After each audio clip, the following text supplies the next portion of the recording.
mecánico, ya van a saber por qué les digo que es mecánico. Entonces vamos a comenzar. Las valvulopatías básicamente son varias, ¿ah? Porque las valvulopatías, que fea letra, las valvulopatías, por si acaso, se clasifican según la válvula. Por lo tanto, la valvulopatía puede ser mitral, tricuspidia, puede ser valvulopatía de varios tipos, pero aquí nos vamos a centrar en cuatro. ¿Cuatro? Sí, cuatro. ¿De acuerdo? Primero, la válvula tiene una función. Recuerden que cuando estoy hablando del sistema cardiovascular rápidamente en el corazón, ¿cierto? Rápidamente, vamos a dibujar rápido para no demorarnos. ¿Qué estoy haciendo? Ya, rápidamente acá cuando dibujamos el corazón, recuerden que las válvulas, ¿qué cosa tienen la peculiaridad? Se abren y se cierran y generan los ruidos. Ojo, las válvulas al abrirse o al cerrarse, las válvulas generan ruido, no al abrirse. Por ahí una vez cierto médico que le está enseñando comete ese error. Entonces es al cerrarse, no al abrirse. Y las válvulas se abren a manejo de presión y volumen. ¿De acuerdo? A manejo de presión y volumen. Doctor, ¿cómo es eso? No me acuerdo. Ya. Recuerda lo siguiente. Vamos a ponerle más común, la izquierda. Se llena de sangre. Al momento de llenarse de sangre, las válvulas se abren. Las válvulas que ven a ustedes acá se abren, ¿por qué? Por diferencia de presiones. ¿Dónde ahorita hay mayor presión? En la aurícula izquierda. Hay más presión que en el ventrículo izquierdo. Entonces, la válvula se abre por diferencia de presiones y automáticamente la sangre se vierte en el ventrículo izquierdo hasta que finalmente la aurícula se queda sin ni una gota de sangre. Recuerden que las aurículas no pueden quedarse con ninguna gota de sangre. Los ventrículos sí, por algo existe el volumen telediastólico y volumen telesistólico. ¿Recuerdan esos conceptos? ¿No? El concepto tele es concepto final. Si yo digo el volumen telediastólico, ¿qué estoy diciendo? Volumen al final de la diástole, en el ventrículo izquierdo. Y el volumen telesistólico, estoy diciendo el volumen al final de la sístole. Un concepto también errado que por ahí pueden pensar es que en el ventrículo izquierdo no queda sangre, pero queda poca. Generalmente, ¿cuánta cantidad de sangre? ¿Cuánto es el volumen generalmente telediastólico? 1200 mililitros. ¿Cuánto vierte el ventrículo izquierdo por contracción? O sea, por sístole, 70. Por lo tanto, ¿cuánto es el volumen telesistólico? 50. Esto les va a servir bastante para entender lo que es las coronariopatías, valvulopatías, insuficiencia cardíaca, etc. Porque alguien te va a decir, en la insuficiencia cardíaca el volumen telesistólico es mayor y generalmente todo el mundo se queda, ¿qué? También en clínica, si tienen la suerte de acompañar a un cardiólogo a que haga un ecocardio y a que mida volúmenes, va a decir, el volumen telesistólico es de 40. ¿Qué quiere decir eso, estimado alumno? Que el paciente está telesistólico, está conservando su volumen telesistólico, por lo tanto está compensando. Tiene una insuficiencia cardíaca, si es que tuviese insuficiencia cardíaca, es crónica compensada. Miren, solo con valores. Hay puntos de corte, de 30 a 50, de 40 a 60, ya. Pero ustedes deben de saber los conceptos. A veces el cardiólogo nunca le va a gustar explicarte de cero, porque supuestamente ya deben de saber. Así que ya saben eso. Diferencia de presión es la válvula. ¿Qué válvula es la que les he explicado ahorita? La válvula mitral. La válvula mitral. Mientras que esta válvula de acá, es la válvula aórtica. ¿Y la aórtica cuándo se abre? Cuando se llena completamente de sangre y por diferencia de presión. ¿Dónde hay ahora más presión? En el ventrículo izquierdo. Hay más presión que en la aorta. Por lo tanto, se abre. ¿Hasta aquí alguna pregunta?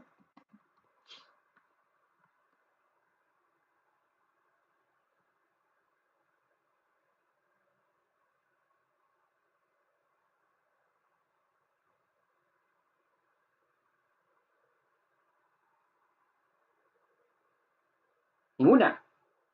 Ya. Doctor, y a ver, si alguien es curioso, me podría decir, Doctor, una consulta. Yo sé que usted dibuja feo, pero ¿tiene algún motivo por la cual esta válvula la ha dibujado hacia abajo y esta válvula con la punta hacia arriba? O sea, mis dibujos pueden ser que sean feos, pero mis dibujos tienen algún sentido. Ya. Sí, vamos a comenzar con la estenosis y la insuficiencia. Primero, la válvula sirve para poder manejar volúmenes. Cuando aquí se llena de sangre, la válvula debe cerrarse para que la sangre del ventrículo izquierdo no se escape. Y luego aquí, cuando la sangre es vertida, la válvula aórtica debe cerrarse para que la sangre no regrese. Entonces, todas las patologías que se relacionan con la válvula pueden ser de dos tipos: insuficiencia y estenosis. ¿Qué es insuficiencia? La válvula no puede cerrarse. Imagínense que las válvulas son como una puerta. Al cerrar la puerta, ¿dónde generas ruido? Generas ruido al abrir o cerrar la puerta. Al cerrar la puerta. Todavía cuando te peleabas con tu mamá, lo cerrabas la puerta bastante fuerte. Y si lo cerrabas con fuerza y lo hacías sonar, te fregabas. Porque tu mamá venía y te tiraba chancletazos. Entonces, eso es generar ruido. El cierre de la válvula genera ruido. Cuando la válvula no se puede cerrar, eso es insuficiencia, porque no cumple su rol la válvula. Ya veo que varios conceptos de insuficiencia, ¿no? Ya ustedes no pueden fallar en eso. Insuficiencia. Y estenosis, la válvula no se puede abrir. Insuficiencia, no se puede cerrar. Y la estenosis no se puede abrir. Bien simple como eso. No sé por qué a veces lo complejizan un poco esto. Eso es. Si yo te digo estenosis de la válvula aórtica, ¿qué te estoy diciendo en palabras simples? La válvula aórtica no se puede abrir. Y si te digo estenosis de insuficiencia mitral, la válvula mitral no se puede abrir. Valvulopatías es la mera lógica. Y ahora les voy a explicar exactamente por qué. Pero valvulopatías todos lo sacan con lógica. Muy bien. Entonces, vamos a empezar con estenosis de la válvula aórtica. Si alguien tiene una pregunta, aprovechen de decírmelo.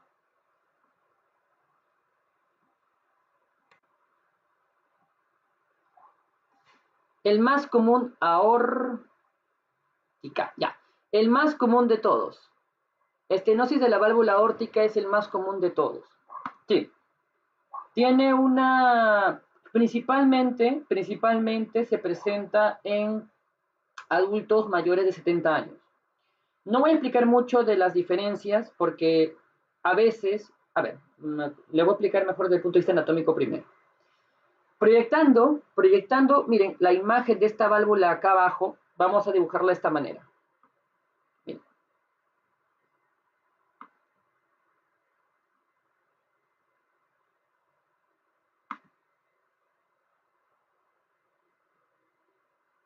¿Qué es eso? Y ahorita van a ver.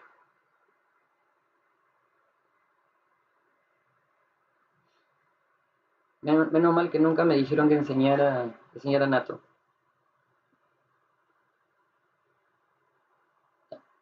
Esto que ven acá, aunque ustedes no lo crean, es la válvula aórtica. La válvula aórtica, justamente estas son sus valvas. ¿Por qué he tenido que dibujárselos? Porque quiero que entiendan algo de la válvula aórtica. La válvula aórtica tiene esta forma, ¿para qué? Miren acá. Cuando la sangre es expulsada, cuando la sangre es expulsada,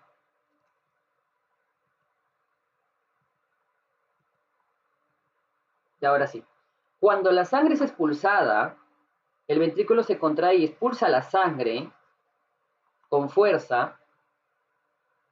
Por temas de presión, o sea, perdón, presión no, por temas de gravedad, y doctor, ¿por qué por tema de gravedad? Porque recuerden que si el dibujo está realmente así, ¿cómo se dibuja la válvula aórtica? La válvula aórtica está así. ¿cierto? Ascendente, el callado y el descendente. Entonces, por temas de gravedad, tranquilamente la sangre puede retornar. Cae. La válvula aórtica se cierra, ni bien la sangre es expulsada, como va a haber mayor cantidad de sangre y por ende mayor cantidad de presión en la aorta, automáticamente la válvula aórtica se cierra. Disculpen un momento, voy a cerrar la puerta.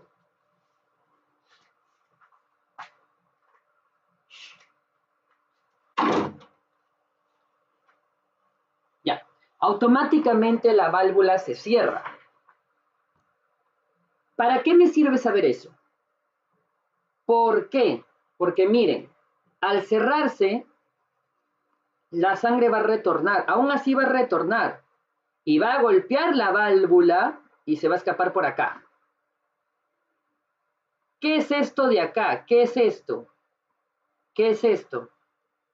Son las arterias coronarias. Las arterias coronarias, derecha e izquierda. Eso quiere decir que gracias a que las válvulas aórtica se cierra, o la válvula aórtica se cierra, la sangre va a las coronarias. ¿En qué etapa entonces del corazón, en qué etapa del ciclo cardíaco las sangres van a las coronarias realmente? Bueno, en realidad van en ambas etapas, ya, no hay que ser extremistas, pero es 1/3 de sangre y 2/3, y realmente a mí me interesan los 2/3. ¿En qué etapa va? En la diástole. Por lo tanto, el corazón se alimenta en diástole. El corazón se alimenta en diástole, principalmente. Apréndanse lo que les estoy diciendo, porque por algo se lo estoy diciendo. Ya. Entonces, para eso me sirve entender la anatomía. Por eso las válvulas tienen esta forma. Y no las dibujo para otro lado, como se me ocurra. ¿De acuerdo? Muy bien.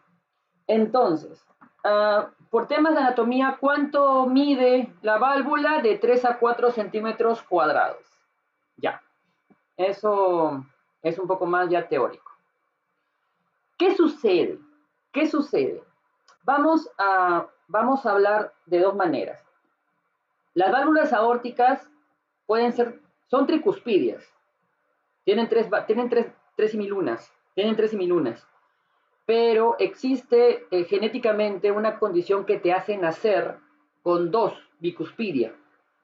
Y debido a que solo tienes 2 valvas que soporten tanta presión que le choca a la pared, ¿no? Como acaban de ver, ¿ok? Por fuerzas mecánicas, ¿ok? Se llaman fuerzas estresoras, así se llama por si acaso, shear estrés y antiestrés, en inglés.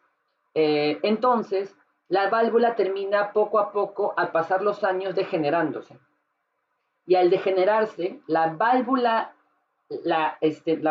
aórtica se calcifica. O sea, debido a este estrés, recuerden, ¿qué te lleva el estrés?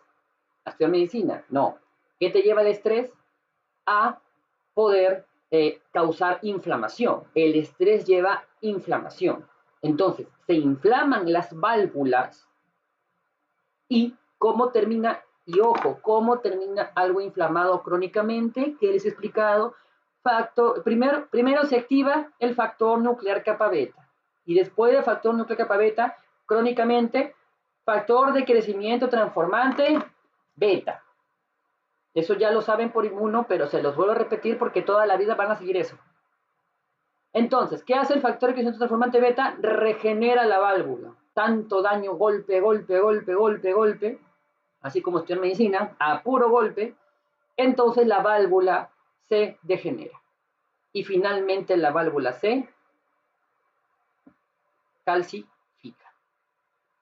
Al calcificarse, la válvula ya no se va a abrir con facilidad, porque justamente se abría debido a la habilidad y a su elasticidad, y ahora ya no. Entonces la válvula se impide que la válvula se pueda abrir con facilidad. Doctor, eso es cuando la válvula es bicuspidia, ya que la válvula bicuspidia no soporta dos valvas, 2 semilunas no van a soportar tanta presión. Exacto. Y doctor, ¿es la única causa? No. La estenosis aórtica generalmente se presenta por arriba de los 70 años y por debajo de los 70 años. Cuando tú tienes un paciente con con edad menor a 70 años, 60, 40, 55, con estenosis de válvula aórtica, piensen que nació con válvula bicúspide. Ya. Y cuando el paciente tiene más de 70 años, piensa que es degenerativo. Hay pacientes, sobre todo los hipertensos, que tanto no maneja bien su presión, no tiene un buen estilo de vida, no controla la presión arterial, que la misma fuerza, porque recuerden que la presión arterial justamente es eso, es la fuerza con la cual la sangre sale y golpea los vasos. Entonces también golpea las válvulas. Entonces la estenosis de la válvula aórtica, la válvula aórtica, debido a ese golpe, ¿ok? También genera lo mismo, estrés, y después de estrés, inflamación, después de inflamación, calcificación. Un tip que así nomás no lo van a encontrar en ningún lugar, aunque eso no tiene mucha flexibilidad, pero ya para presumir, la estenosis de la válvula mitral bicuspidia comienza acá, ya que aquí comienza el estrés. En cambio, cuando tienes una estenosis de válvula degenerativa por factores asociados o de riesgo como hipertensión, generalmente mayor de 70 años, comienza acá. Muy bien. ¿Hasta aquí alguna pregunta?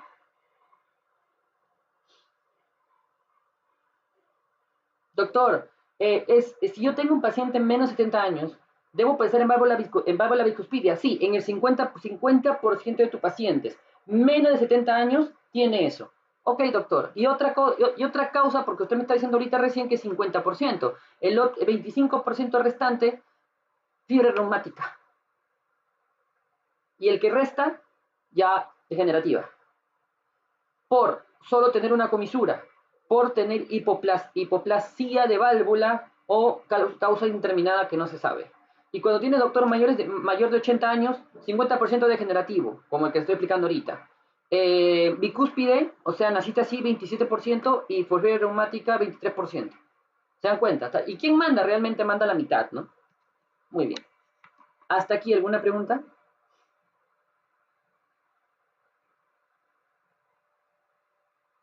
Doctor, una consulta. En una ecografía morfológica, ¿se podrían ver algún problema en las válvulas?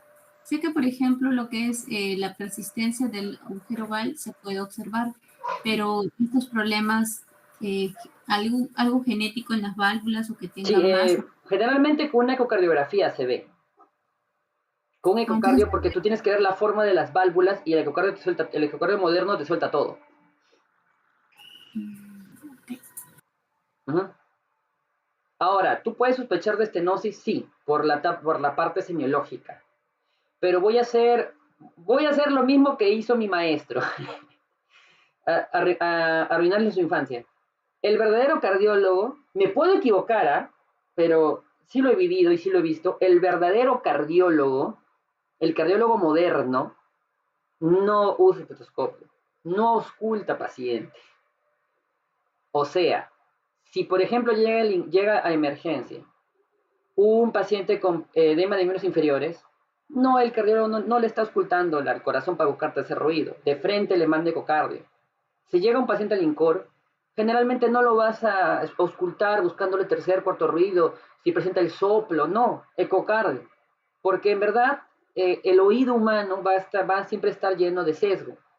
Es cierto que nuestros antiguos maestros tenían el don de encontrar ruidos incluso hay memes de eso, incluso he hecho varios de esos, en la cual el médico añoso escucha como 20 ruidos y tú a la justa escuchas pum pum, ¿no?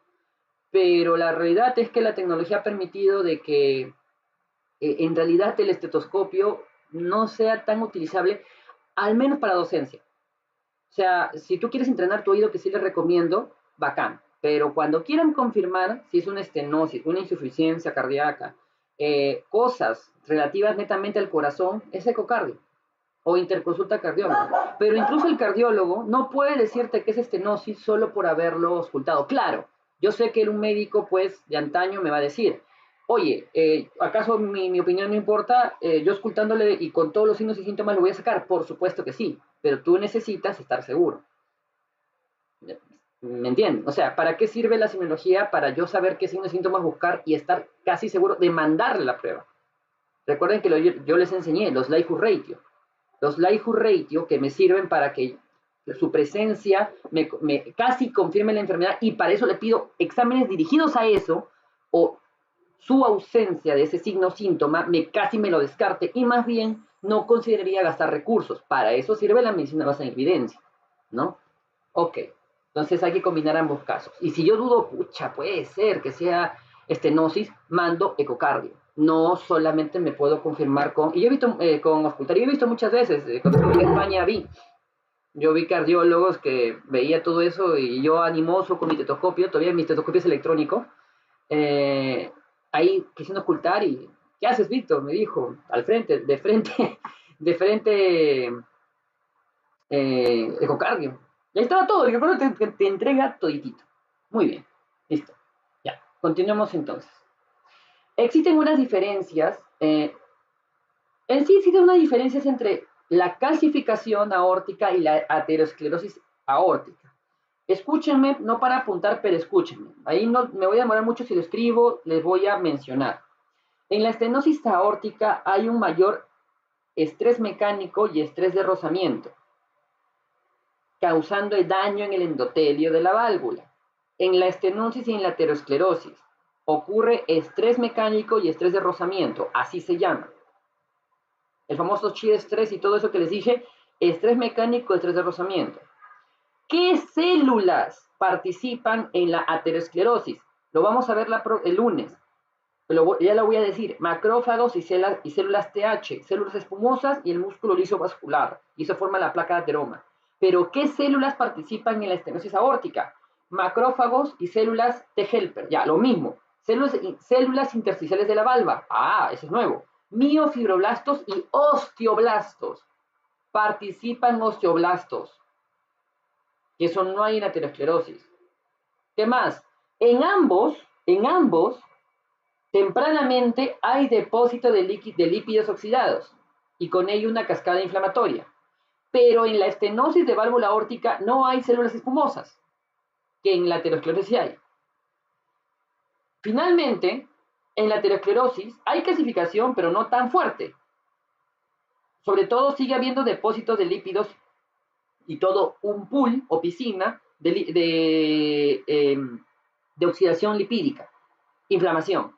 Pero ¿qué hay en la estenosis? Calcificación y fibrosis de dicha calcificación, factor de crecimiento transformante de beta. Muy bien.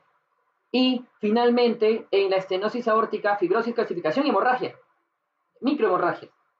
Y en la aterosclerosis, depósito de lípidos, inflamación, ruptura de placa y trombosis. ¿Cómo se complica una estenosis de válvula mitral? Fibrosándose y calcificándose. ¿Cómo se complica una placa de ateroma? Rompiéndose y formando un trombo. Muy bien. Eso es lo que quiero que sepan de la diferencia. No es lo mismo. Por ahí escuché una vez que dijeron que la aterosclerosis tiene el mismo proceso que la estenosis. No tiene nada que... En verdad no. Tendrán un mismo origen, pero no tienen el mismo... ¿Y quién lo genera? Ustedes ya no me van a decir la presión, no. El estrés mecánico y el estrés de rozamiento. Ya, si les gusta el inglés, es shear stress y todo eso, pero mejor díganle cómo debe ser: el estrés mecánico y la reducción del estrés de rozamiento. Todo eso provoca en ambos, pero debido a que estamos trabajando con válvulas, lo más importante, los osteoblastos participan acá. Por eso se calcifica. ¿Alguna pregunta?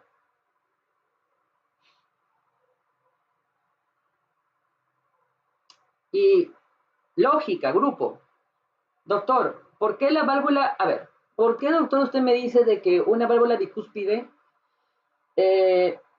demora más, es más rápido que se calcifique las válvulas por un tema de presión? ¿Por qué? Porque ustedes saben muy bien por física que un solo punto hacia un espacio, si existen otros espacios más, este solo punto se divide en tres. Y de esa manera y de esa manera puede disipar bien las fuerzas mecánicas. Pero si tú tienes 3 válvulas, tú disipas bien el estrés de rozamiento.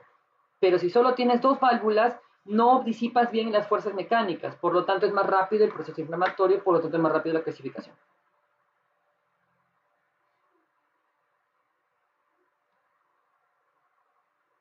Muy bien. ¿Alguna otra pregunta? Podría explicarles un poquito más este tema de estrés mecánico e inflamación, pero quiero que se lleven eso ahorita de la mano. Ya explicarles un poco más, como que es en zona de flexión, justo en la zona de unión de la aorta, no tiene aplicabilidad clínica. Es un poco más como para ahondarte en el mundo de la fisiopatología, ¿no? Y eso tampoco se los van a enseñar, así que eso lo podemos tocar para otra ocasión, ¿no? Pero apréndanse eso, por favor. Por ejemplo, ¿cuál es la molécula que me permite la clasificación?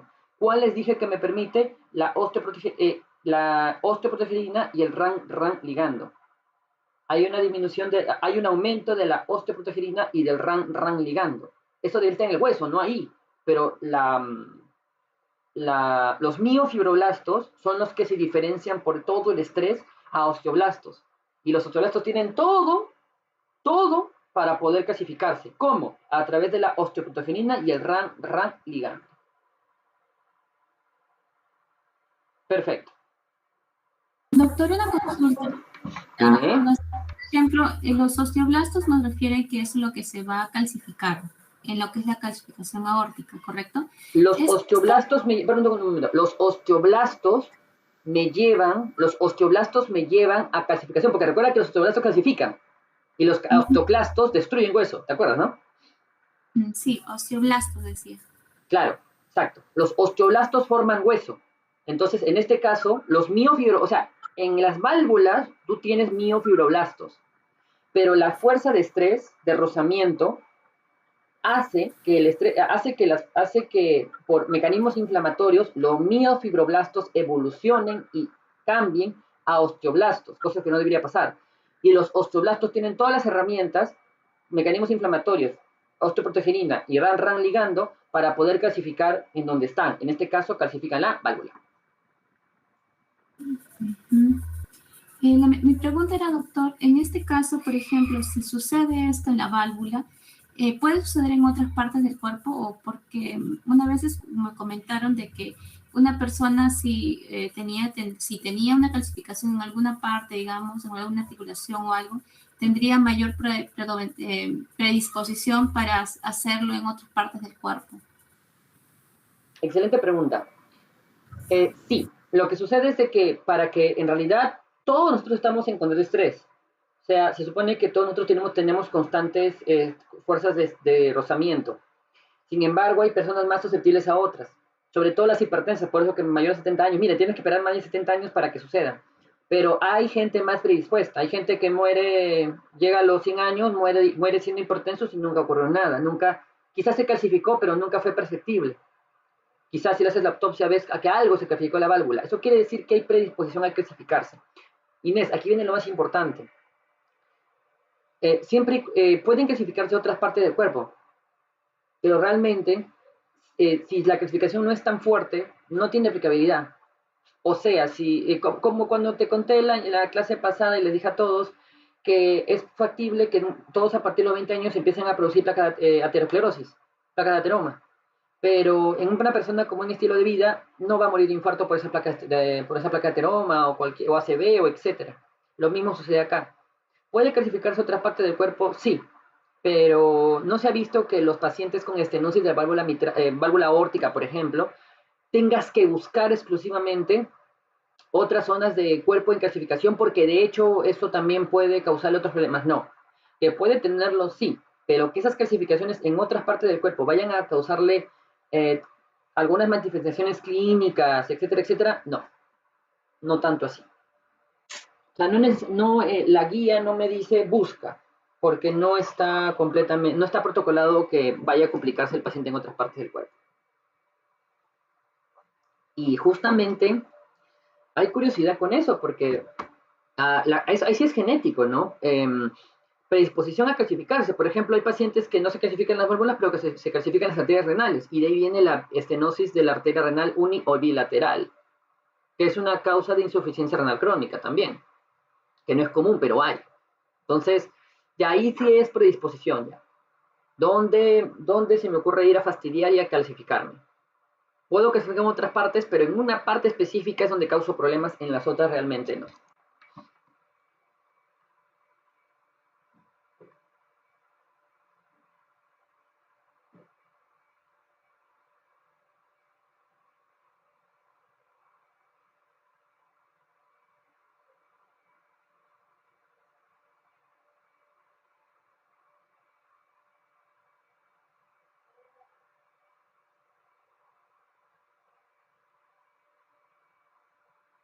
Listo. ¿Alguna otra pregunta?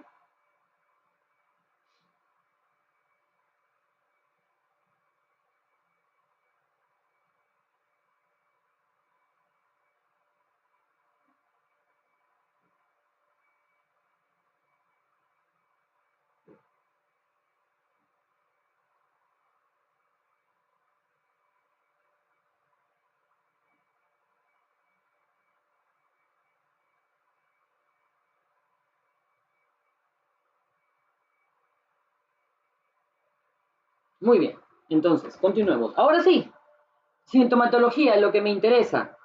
Lo que me interesa. ¿Qué presenta el paciente? Primero, el paciente presenta angina. ¿Qué es la angina? La angina es lo mismo que decir dolor de pecho. No, no es lo que sientes porque no vas a pasar con ella el 14. Ouch. Sino, el dolor de pecho es por un problema cardíaco. Cardíaco.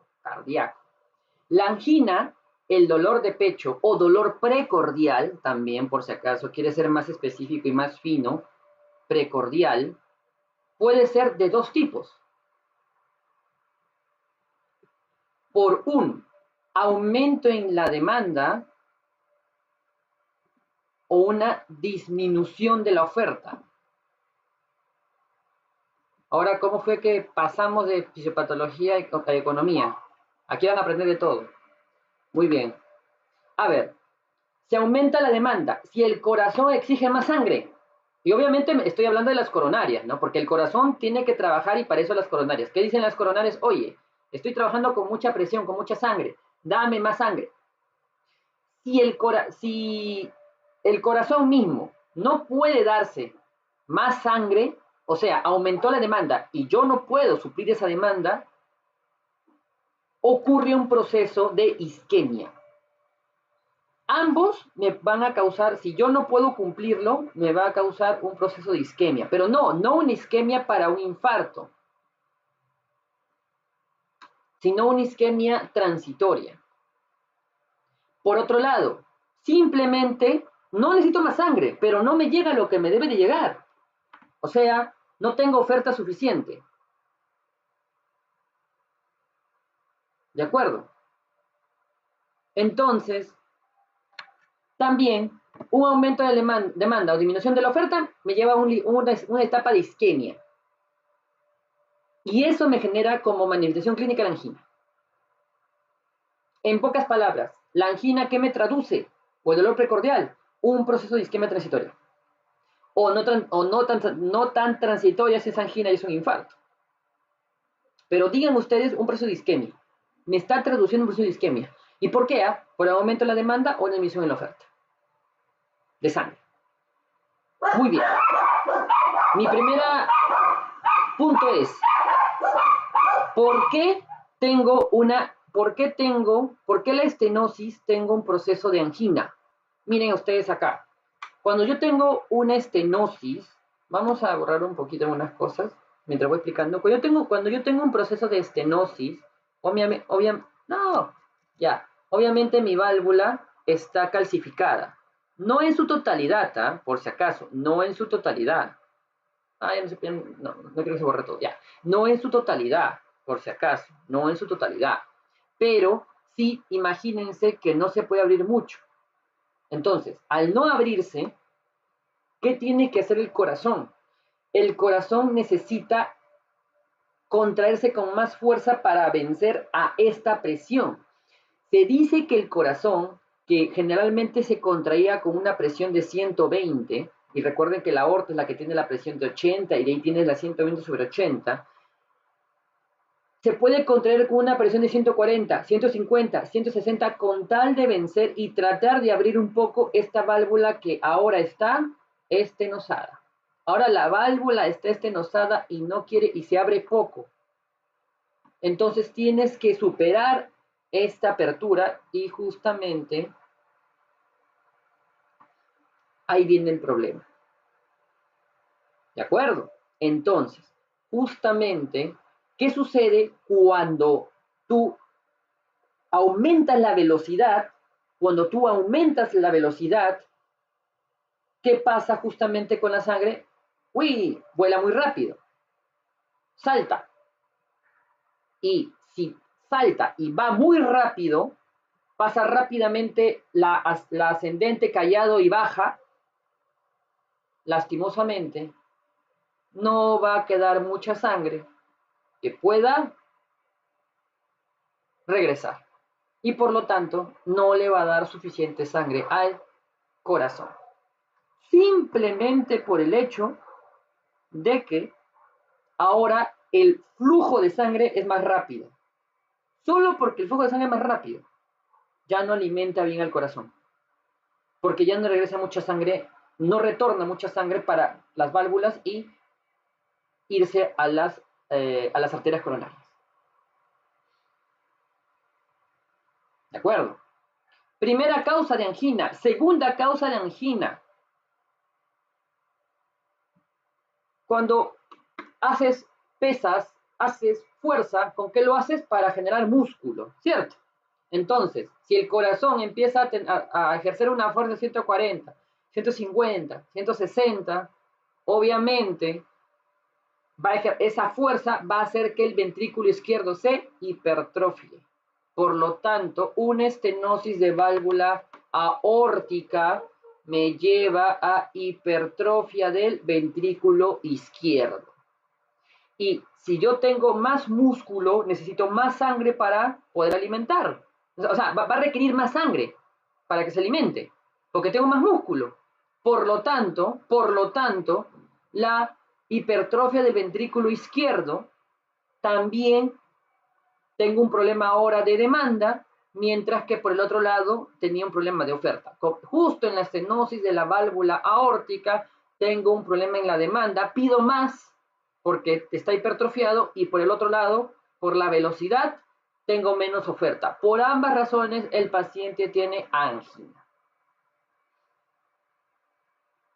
Muy bien. Ahora, algo que nadie me preguntó, doctor, ¿a partir de cuándo comienzo a tener los síntomas? ¿A partir de cuándo? Se dice que cuando el área valvular es menor de 0,7 centímetros cuadrados.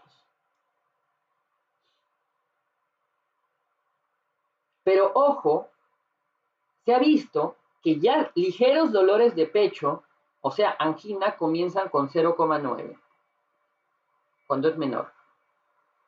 O sea, la angina se ha visto que comienza con este valor en algunos estudios.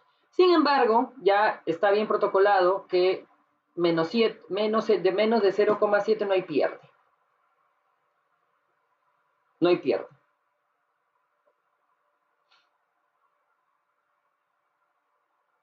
¿Alguna pregunta?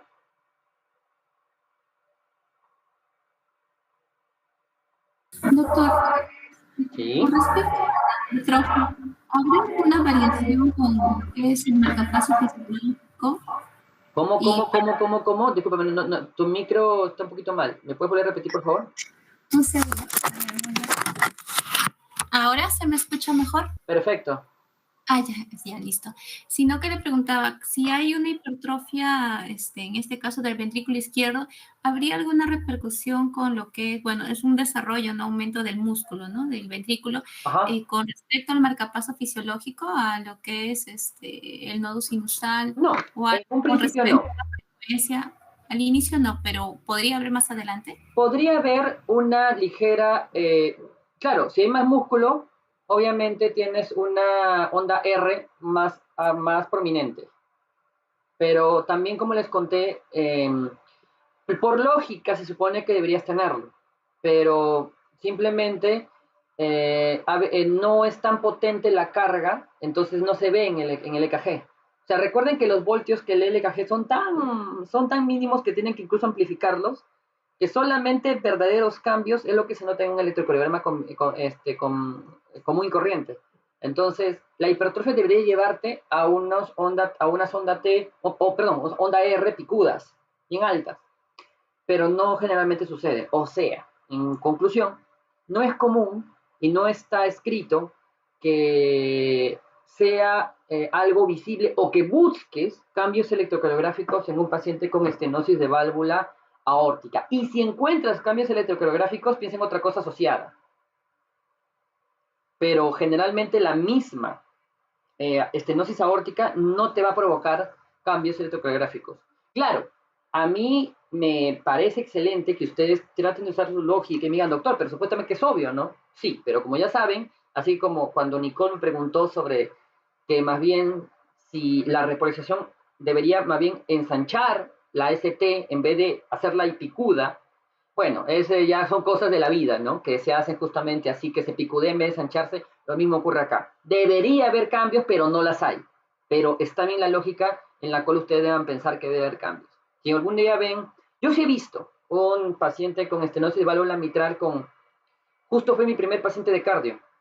Me quedé todo el día en el REVA viendo su historia clínica porque quería aprender bien. Me encanta esta parte de cardiología por la parte de fisiopatología y le entrevisté un montón al paciente, ¿no? Tenía 80 años y tenía estenosis de válvula aórtica.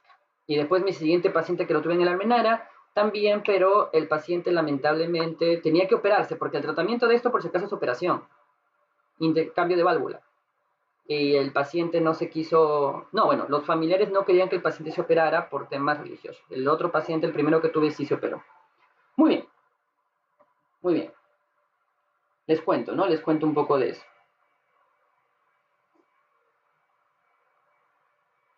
¿Alguna otra pregunta? Ya. Por si acaso, por si acaso, por si acaso, solo por si acaso, aunque en verdad no me interesa mucho, por ahí le puede preguntar, la velocidad es igual a flujo sobre diámetro. Eso se llama la teoría de Bernoulli. Ya, a los cardiólogos les encanta fastidiar con eso. Si el diámetro disminuye, la velocidad aumenta. Eso explica por qué no alimentas adecuadamente y por qué disminuye la oferta. Ya está. O sea, hay una alteración. Ya, si ustedes quieren ya fastidiarlo al cardiólogo, como a mí me gustaba hacer eso, porque el cardiólogo era un bendito creído, el de mi hospital cuando era interno, yo justamente le dije porque el paciente con estenosis de válvula aórtica tiene una alteración de en la teoría de Bernoulli. Y me dijo, ¿y eso qué tiene que ver? ¿Cómo que tiene que ver? Porque velocidad es igual a flujo sobre diámetro. En el paciente con estenosis, el diámetro baja, con un punto de corte de 0,7. Entonces, la velocidad aumenta y por eso no alimenta bien. Y aparte de que tenemos la ley de Laplace, que hipertrofia el corazón. Eso es para presumir. No, no tiene aplicabilidad realmente. Es para entender, ¿no? Eso es para entender los signos y los síntomas. Muy bien, muy bien, muy bien. Teoría de Bernoulli se llama. Y para que se hipertrofie el corazón, se llama teoría de Laplace o ley de Laplace. Laplace, por si acaso. Y sí lo voy a mencionar, sí, ese sí necesito, el de Laplace, sí. El de Bernoulli no me interesa mucho, Laplace. Igual que para entender el soplo, tienen que entender el número de Reynolds, así también se llama. Sí, cardio, son loco física, ya, ok. Muy bien. Entonces, tenemos la angina, primer síntoma que tenemos. Ahora, ojo, la angina puede presentarse en otras enfermedades cardíacas. Obviamente, no solamente en la estenosis de la válvula aórtica. También puede presentarse, pero ustedes saben que cuando tengan un paciente con angina, ya saben que es una de dos. Aumento de demanda o disminución de la oferta. Y su fisiopatología le va a servir para entender cuál de los dos es. Muy bien, el siguiente que yo tengo es la disnea. ¿Qué cosa es la disnea? Sensación de falta de aire. Cuando yo tengo disnea, ¿qué me traduce la disnea? Hipoxia. Hipoxia. Y cuando tengo hipoxia, es una de 4. Ustedes ya saben eso, ¿o no?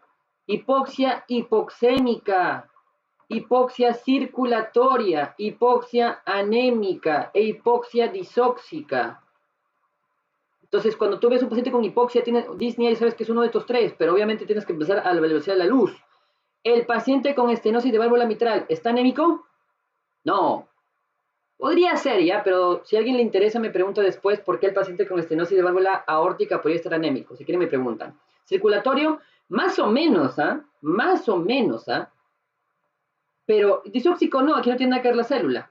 Entonces, es hipoxémico. Hay un problema en el pulmón. ¿Pero por qué hay un problema en el pulmón? Porque miren, el corazón aquí, debido a que hay una estenosis, se empieza a quedar con sangre. Se empieza a quedar con sangre. El volumen telesistólico se hace mayor. 60, 70, 80, 90. Entonces, esto finalmente termina pasando acá. Esto finalmente regresa a las 4 venas, por las 4 venas pulmonares, y finalmente hay una éstasis, y el líquido se escapa acá, y finalmente el intercambio de oxígeno debido a la presencia de un líquido se hace menor. Entonces es una hipoxia hipoxémica. Quiere ser bien específico, hipoxia hipoxémica debido a una mala difusión. ¿Se acuerdan, no? Ventilación, difusión o perfusión. Aquí es difusión. Todo deben combinarlo, ¿eh? Todo. Todo. Aquí no estamos, todo por algo incluso hice el orden de esa manera para enseñarles. Muy bien, hipoxia hipoxémica. Entonces el paciente tiene una hipoxia hipoxémica por una mala difusión. Específicamente, ya, ustedes que son de una raza distinta, edema pulmonar. Muy bien. Ya está. Por eso tienes disnea. ¿Alguna pregunta?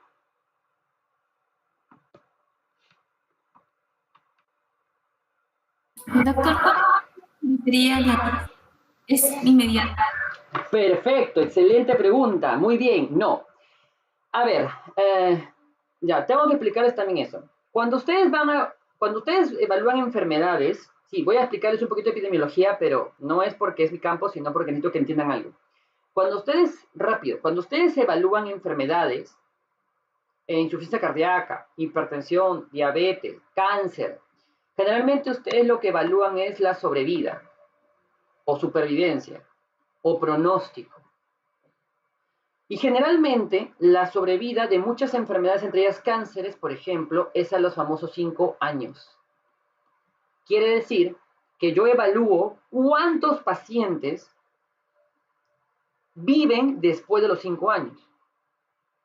Cuando a ti te diagnostican, ojo, cuando a ti te atrapan con la estenosis aórtica, ahí comienzas a correr los 5 años. Quiere decir que en 5 años es muy probable que si no te tratan, y lo voy a decir así, te mueres. Así, entonces, ¿cuál es el primer signo que aparece en un paciente con estenosis? El primero, la angina. Por eso es que la angina aparece en los 5 años, al inicio de los 5 años de sobrevida. La disnea aparece a los 2 años, o sea, 2 años antes de que acaben los 5 años. Y el tercer signo y síntoma fundamental de la estenosis de válvula aórtica, de estenosis de válvula aórtica, es el síncope, pero es el síncope de esfuerzo, que aparece a los 3 años. Tuve que explicarles lo de la sobrevida porque así yo les puedo decir eso de 5 años, 3 años, 2 años. El que era como mi padre, el que ya no está con nosotros, tuvo un cáncer cerebral. Creo que no nos había dicho eso. Entonces, su sobrevida era al año. O sea, la sobrevida a los 5 años es muy corta. Pacientes como ellos, la sobrevida es al año. Y obviamente, al saber eso como médico, obviamente se te viene todo el mundo encima, ¿no? Se te viene todo encima, mejor dicho. Porque solo al año. Efectivamente, se fue al año. Sí, se fue al año. Se fue al año. Bueno, al año y un mes del diagnóstico. Entonces, y eso porque recibió tratamiento, ¿eh? Si no recibe tratamiento, sí va a los 2-3 meses. Entonces, cuando ustedes vean enfermedades, siempre vean la sobrevida. Les va a servir para ver el orden de los síntomas. Por eso todo es un conjunto de cosas. No sean como yo que pensaba que esto no servía. O sea, me refiero a eso. A mí me decían, agita 5 años. ¿Qué será eso? ¿A los 5 años de qué? ¿De la enfermedad? No, a los 5 años que inicia. El paciente llega a tu consultorio. Doctor, mi abuelito, le falta el aire. A ver, ya, ecocardio de frente. Estenosis, ya está. Parte de los 5 años. Si no lo tratas por historia natural de la enfermedad, a los 3 años, síncope de esfuerzo y a los 2 años disnea. Y luego, adiós. Si es que no lo tratas. Muy bien. Entonces, ¿qué es el síncope de esfuerzo? ¿Alguna pregunta? Y si sí lo tratas. Ah, ya. Si lo tratas, puedes alargar la sobrevida. Ahí tienes que hablar de sobrevida post-tratamiento. En este caso, post-operación. Y ojo, hablo de operación. ¿eh? Hablo de operación. Porque aquí no hay otra cosa. No hay otra cosa. Medicamentos me van a ayudar solamente a que el paciente se controle y que no tenga los síntomas. Pero no puedo hablar de curación. Para hablar de curación necesito al paciente operarlo y cambiarle la válvula. Muy bien, eso. De acuerdo. Entonces, ¿por qué ocurre el síncope? Por la ley de Bernoulli. Doctor, ¿cómo es eso? Me explico. Vamos a poner acá la imagen. Ya, voy a dibujar otra vez la aorta, porque ahí sí necesito la foto así. Miren, este de acá es la aorta, ¿cierto? Sí, ya, acá está la aorta. Un poco fea. Y acá están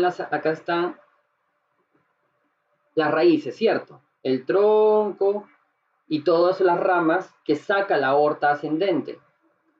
¿Por qué ocurre síncope? ¿Cuándo ocurre síncope? Cuando no le llega sangre adecuada al cerebro. Cuando no le llega sangre adecuada al cerebro, tengo el síncope. Ahora la pregunta es, entonces, ¿por qué tengo síncope? Porque al momento de que la estenosis empeora, al momento de que la estenosis empeora, ¿ok? Miren, la sangre va tan rápido que ni siquiera da tiempo de haber buena cantidad de sangre acá. ¿Qué arteria es esta? 5, 4, 3, 2. Anuncio. Tronco brachiocefálico. Esta. Nada. Arteria carótica común izquierda. Ya, estas sí saben ya. Vamos, no me hagan renunciar. Vamos. Arteria subclave izquierda. Ya, eso tienen que saber, ¿ah? Que no les toque yo como profesor de internado, porque ahorita ya estoy como profesor de residentes. ¿Sí saben eso, no? Ya. Entonces, que no les toque, porque hasta yo, solo porque me encanta, voy al hospital a hacer docencia. Solo pido nomás tenerlos un día de maltrato para que ustedes les pregunten todo lo que les he enseñado. Así que más les vale que vuelvan, que repasen esto. Sí, eso he hecho y eso pienso hacer una vez ya está terminando la pandemia, felizmente, así que pienso regresar a los hospitales, así que ya saben. Y si como son de la San Juan, le digo a la doctora Jenny Zabaleta, den menos una semana. Una semana nomás. Ya, listo. Y sí soy capaz. Víctor, ad honorem. Sí, ad honorem, no hay problema. Ya, muy bien. Entonces, por eso el síncope de esfuerzo. Por eso el síncope de esfuerzo. Porque no la sangre por la subclavia derecha, la carótida, principalmente por la carótida común derecha, ya no sube poco, llega poco entonces al cerebro. Entonces, al llegar poco al cerebro, principalmente a la arteria cerebral media, anterior, posterior, la que quieran, el paciente se desmaya. Pero al esfuerzo, porque al esfuerzo, solo en el esfuerzo, el paciente va a hacer que el corazón contraiga con más fuerza, al esfuerzo. O sea, si está haciendo actividades no que requieran esfuerzo, no hay problema, pero al esfuerzo se va a desmayar. Eso generalmente es la causa más común por la cual llegan los pacientes a emergencia. Mi abuelo, mi papá se desmayó, ya despertó, pero se desmayó. Entonces ahí es donde ya comienza, ¿sabes qué? La hidratación, todo, pero cardiología. y el cardiólogo generalmente por ahí te puede diagnosticar la estenosis. Muy bien. ¿Alguna pregunta? Doctor, ¿esos son los exámenes que refieren de resistencia cuando les mandan el cardiólogo? ¿Ese examen para Es uno de descartar? esos, es uno de esos. Eso es uno de esos también. Pero hay varios exámenes que pide el cardiólogo, entre ellos, el más importante, ecocardio.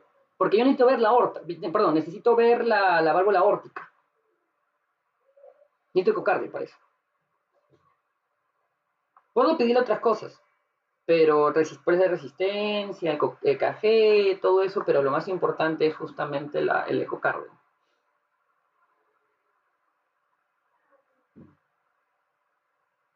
¿Alguna pregunta?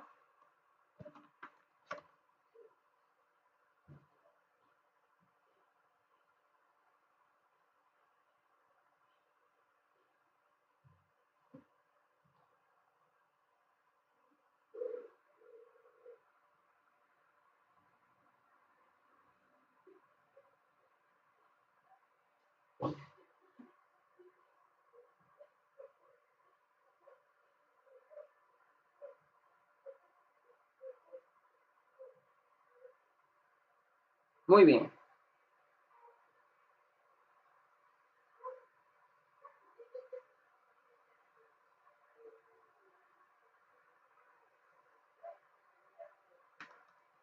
Perfecto. Entonces, ahora sí. Miren, realmente estos son los signos y síntomas que ustedes necesitan conocer. Esta es la famosa triada de la estenosis aórtica. Pero, la docencia me obliga a explicarles dos signos más. Sobre todo, el famoso soplo y el famoso pulso parvus tardus. El soplo y el parvus tardus es muy codependiente del clínico. Es muy codependiente del clínico. Y que aunque algunos lo critiquen, depende mucho del arte médico. El arte médico consiste justamente en que la experiencia habla por ti. Y hay que usarla, obviamente, cuando sea necesario y cuando no la evidencia. Y el arte médico es la práctica que tú necesitas para el parvus, para poder saber cuándo tiene el famoso pulso parvus tardus y cuándo tiene justamente el soplo. ¿Por qué? A ver, ¿qué es un soplo? Creo que ya eso ya les he explicado, pero solamente para recordarles, acá tienen la arteria, por ejemplo, acá tienen el flujo, ¿no? De la sangre. El flujo es generalmente laminar. Y cuando el flujo es laminar no suena, pero cuando el flujo es turbulento, sí suena.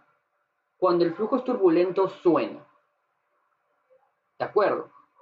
¿Cuándo ocurre un flujo? ¿Cuándo ocurre un flujo turbulento? Principalmente, miren, existe toda una fórmula que se lo voy a mostrar solamente por si el cardiólogo se los menciona.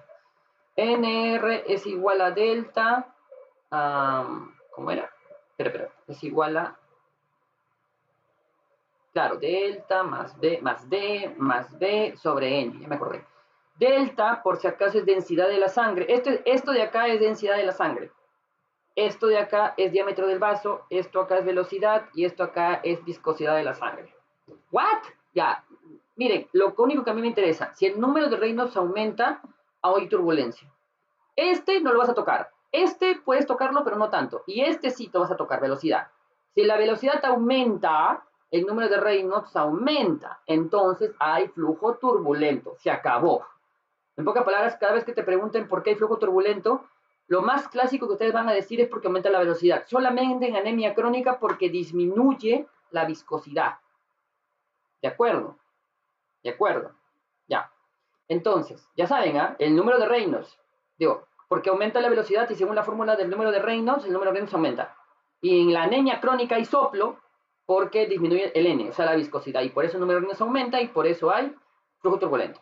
Entonces, el flujo turbulento me genera soplo. O sea, un flujo turbulento suena y ese sonido es un soplo. La pregunta del millón y que todo el mundo falla en los exámenes. ¿Qué soplo es? Los soplos pueden ser sistólicos, diastólicos o sistodiastólico, pero este es raro. Ya, sistólico, diastólico. Ya, ¿alguien me puede decir dónde estaría el soplo? ¿En sístole o en diástole? ¿Y por qué? Si no me contestan, con más razón los voy a buscar después. Así que están acumulando puntos.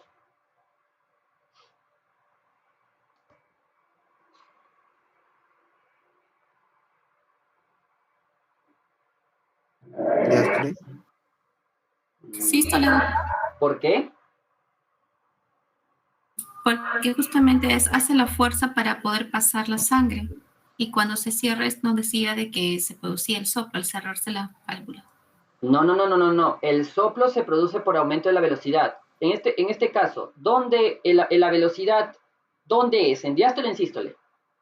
¿Dónde aumenta la velocidad? ¿Por qué sucede un aumento de velocidad? ¿Por qué sucede? Ya, porque el diámetro es menor, pero ¿en qué momento sucede? En el momento que el ventrículo se contrae. Cuando el ventrículo se contrae, ¿eso es diástole o eso es sístole? Si el ventrículo se contrae, ¿eso es diástole o es sístole?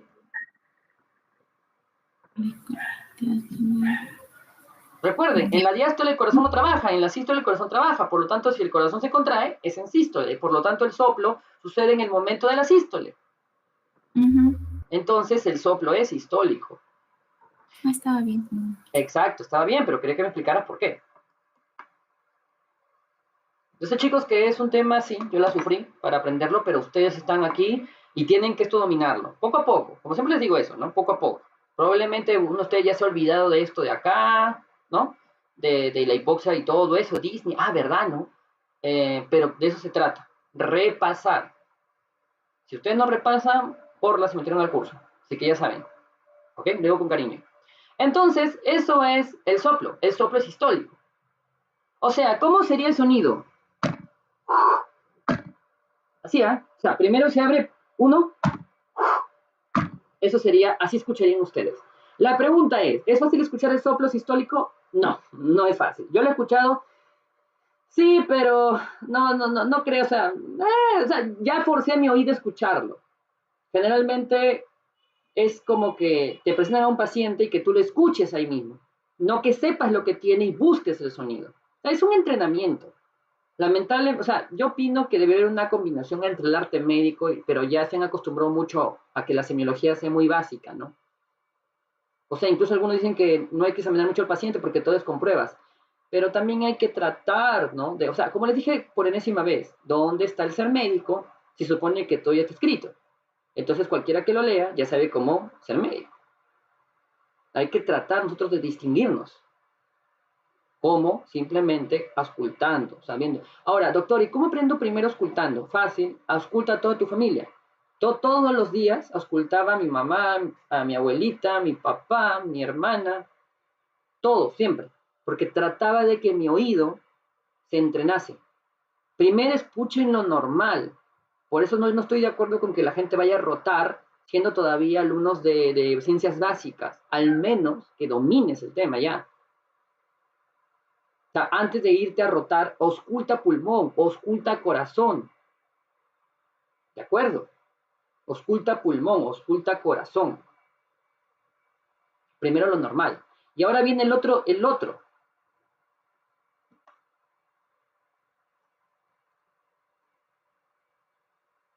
El pulso. Ahí. Pardus. Tardus. Recuerden que los semiólogos antiguos, tardus. Recuerden que los semiólogos antiguos todo lo escribían en latín. Entonces, el pulso parvus tardus es el pulso tardío. ¿Qué es el pulso tardío? A ver, para eso les recomiendo, y sí deberían hacerlo, aprendan a palpar pulso. Recuerden que ustedes colocan sus dos deditos, ¿no?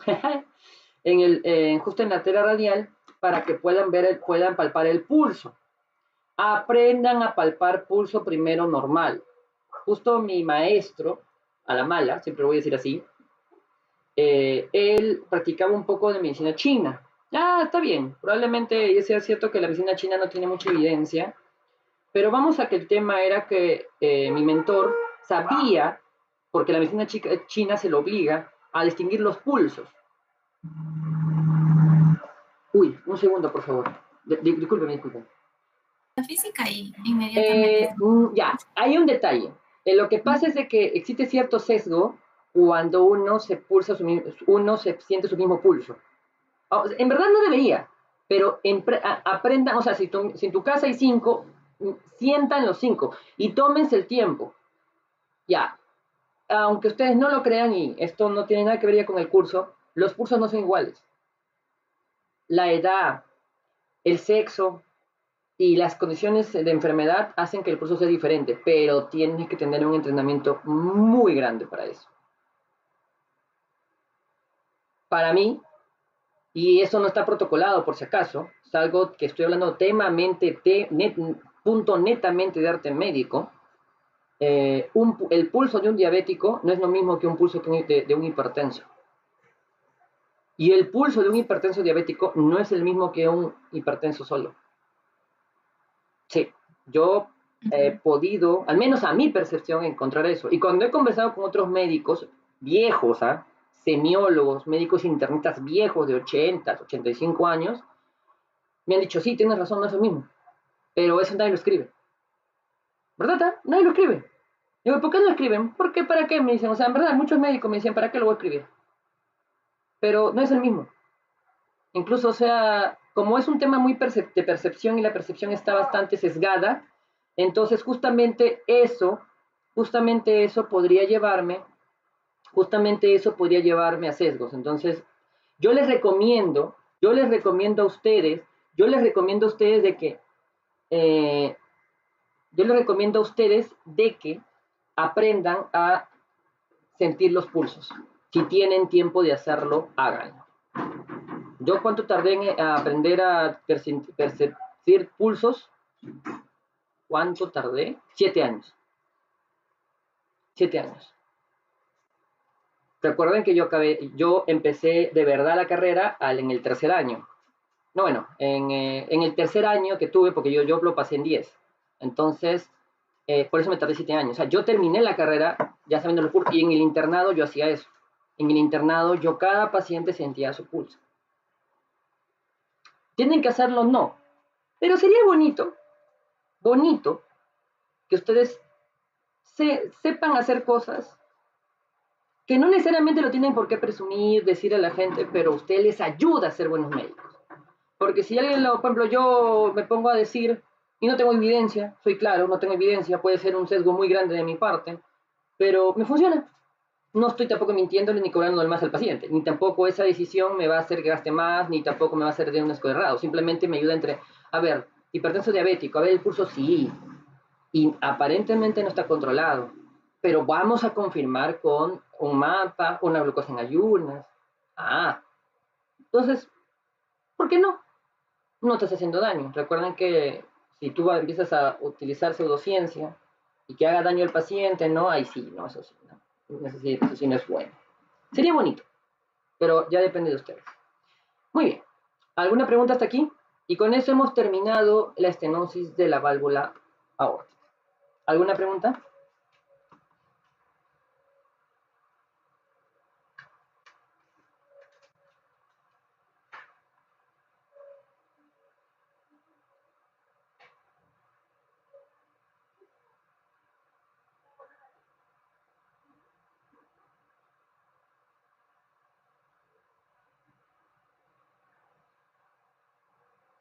Perfecto. Muy bien. Siguiente. Ya. Nadie me preguntó. Doctor, ¿y por qué mueren los pacientes con estenosis de la válvula aórtica? Por falla cardíaca. Por falla cardíaca. Le voy a hacer una pregunta, porque también eso es importante. Los pacientes con estenosis de la válvula aórtica generalmente en el cuarto año se vuelven hipotensos. ¿Quién me puede decir por qué?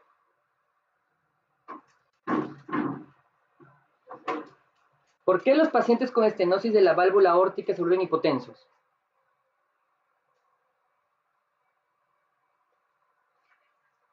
5, 4, 3, voy a renunciar, 2, 1. Por la actividad, por la fuerza. Ha estado teniendo mayor fuerza, ¿no? Para poder pasar la sangre. Te lo voy a poner de esta manera. Estimada Inés, te lo voy a poner de esta manera. En el cuarto año, el paciente, recuerden, porque les he enseñado la sobrevida a 5 años, el paciente tiene una fuerza de 240. Su ventrículo izquierdo tiene una fuerza de 240 milímetros de mercurio, pero aún así es hipotenso. ¿Por qué?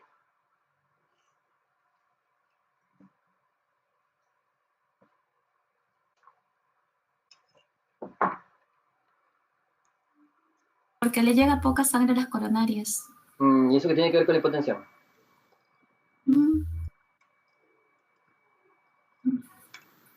Está bien, le llega poca sangre a las coronarias, tienes un problema de la oferta y la demanda por hipertrofia y por baja oferta y por aumento de demanda, y por eso tienes angina. La disnea la tienes por una hipoxia hipoxémica, por mala difusión, por edema pulmonar. Y tú tienes un síncope simplemente por aumento de velocidad y se altera el principio de Bernoulli, o la ley de Bernoulli. ¿Por qué la hipertrofia? Por las alteraciones en la ley de Laplace. ¿Y por qué tienes flujo turbulento y soplo? Porque tienes un aumento del número de Reynolds. Eso ya es fisiopatología pura. El parvus tardus es por un aumento de la velocidad. El ventrículo izquierdo logra contraerse con una fuerza de 240 milímetros de mercurio y aún así el paciente es hipotenso. ¿Por qué?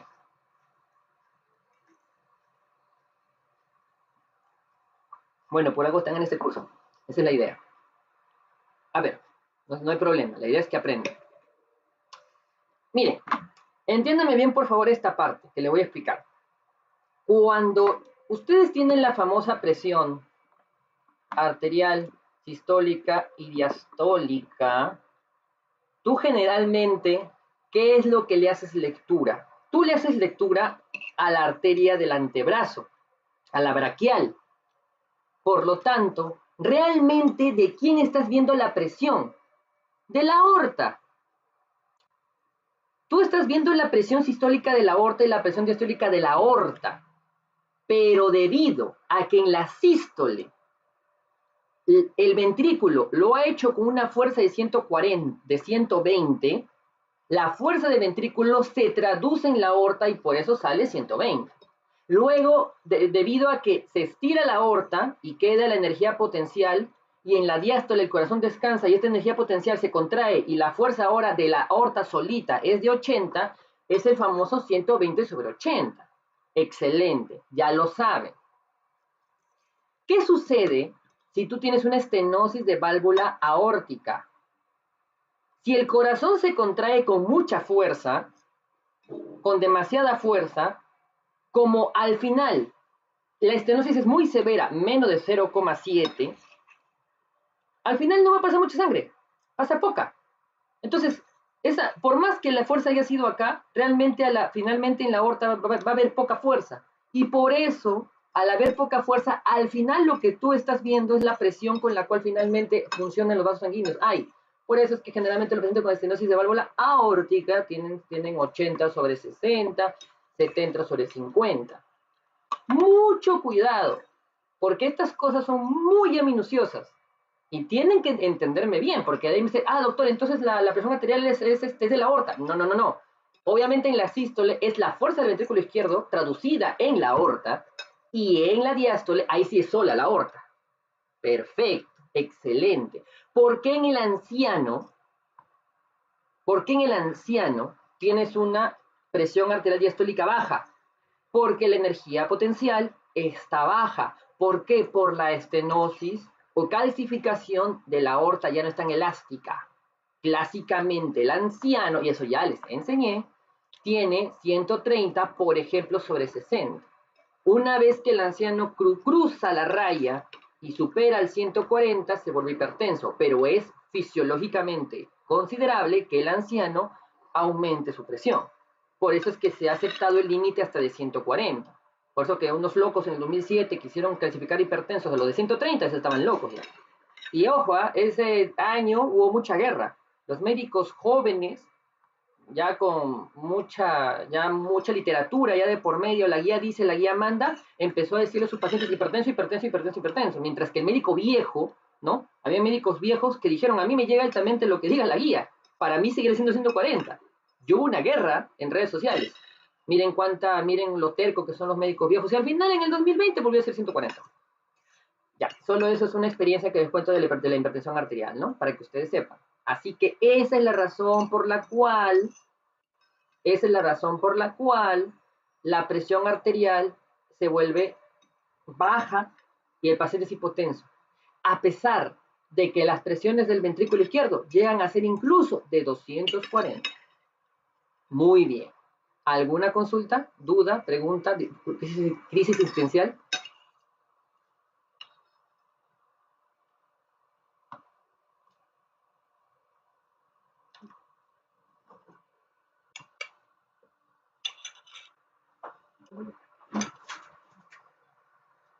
Muy bien. Perfecto. No hay dudas, preguntas, me parece bien. Espero, por favor, que hayan entendido, porque esto es fisio, ¿eh? Esto último es fisio. Pero yo sé que no todo se los he explicado. Es verdad, no había tiempo. Por algo también existe el laboratorio del seminario. Pero ya, pues ustedes ya tienen aquí lo que tienen que saber.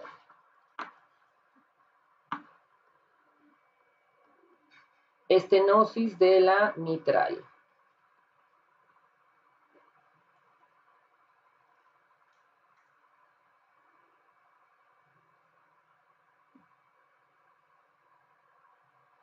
Ah, ya, verdad. Le voy a hacer una pregunta, pero ojo, por mí no hay problema, o sea, por mí no hay problema, pero por si acaso les voy a preguntar. El lunes cae 14. ¿Ustedes quieren que el lunes haga clase? O sea, ¿van a estar? O sea, eso les pregunto. Porque siempre que me han tocado clases los lunes con 14 o días 14, no había gente. Les pregunto a ustedes, ¿van a estar el 14? Yo sí, doctor. Ya, listo. Con 2 es suficiente para mí. O sea, hay que respetar. Las clases siempre fueron así y yo se las respeto. Con tal que alguien me diga yo sí, ya, o sea, así le hago la clase a una sola persona, no hay problema por mí. Pero si acaso pregunto, ¿no? Porque al final la clase me dijo, no, doctor, nadie va a estar. No, yo voy a salir. Ya, entonces, por eso mejor prefiero preguntar. Pero muy bien, excelente entonces, perfecto. Ahora alguien me dice, no, doctor, yo no voy a estar. Bueno, bien por ti. Alguien va a tener una cita, ya. A ver.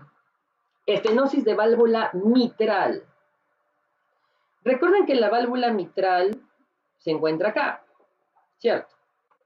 La válvula mitral, o también llamada bicuspidia. Muy bien. Tienes los velos anterior y posterior, el anillo mitral, las cuerdas tendinosas, los músculos papilares y todo eso. ¿Cuál es la causa más común de la estenosis mitral? La fiebre reumática. Y después de la fiebre reumática le sigue la endocarditis bacteriana. La fiebre reumática produce finalmente la estenosis del orificio val y finalmente provoca la calcificación de la válvula mitral y con eso toda la sintomatología. Muy bien. ¿Hasta aquí alguna pregunta?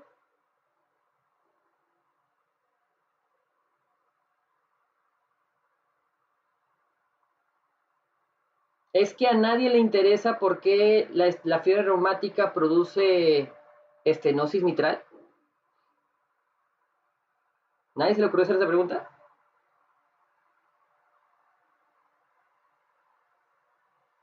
¿Nadie quiere saber? Sí, doctor. Ya, ahora sí.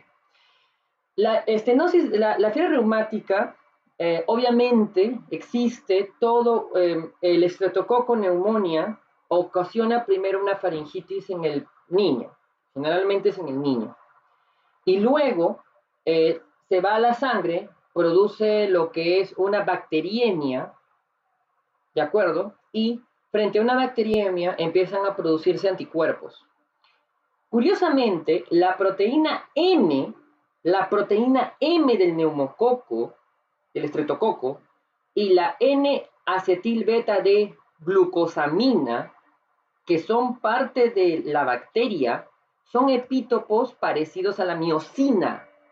O sea, son moléculas cuya estructura se parece mucho a la estructura que tiene la válvula mitral, igualito que la válvula aórtica.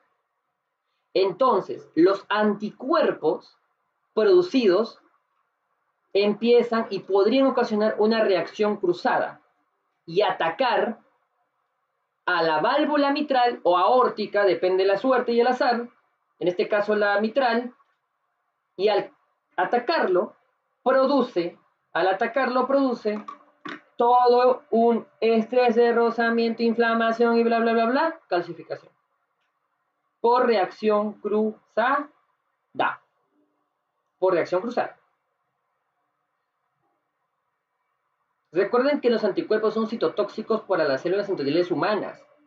O sea, algo que tienen que saber ustedes de los anticuerpos es que matan células endoteliales. Pero como nosotros tenemos, gracias al gen aire, tenemos nosotros protección, los anticuerpos no nos hacen nada. En este caso sí, atacan a la válvula y por eso se calcifica. Engrosamiento de los velos, fusión de las comisuras y las cuerdas tendinosas y con eso estenosis. Pregunten, porque nadie me preguntó cuando yo le dije fiebre reumática en los pacientes con estenosis de válvula aórtica. Tienen que preguntar. Ya. Como me caen bien, son mis alumnos, ya, pues ya tengo que explicarles. Pero en serio les digo que si fuera una clase de universidad, yo no les explicaría. Porque se supone que tienen ustedes que tener ese interés, ¿no? Muy bien. Muy bien. Sintomatología, de frente. Sintomatología. La clasificación es muy parecida a la de la estenosis de válvula aórtica, así que no hay que darle muchas vueltas. Sintomatología. La sintomatología es D, E, F, E, H, I. Oh, sí, mnemotecnia. D. Disnea. ¿Por qué disnea? Fácil. Recuerden que aquí está la estenosis, o sea, aquí está, la sangre llega a la aurícula y tiene que vaciarse a los ventrículos, pero debido a la estenosis no se vacía completamente. Entonces, al final, en las 4 venas pulmonares regresa y rápidamente, para no perder el tiempo, sucede lo mismo que acá.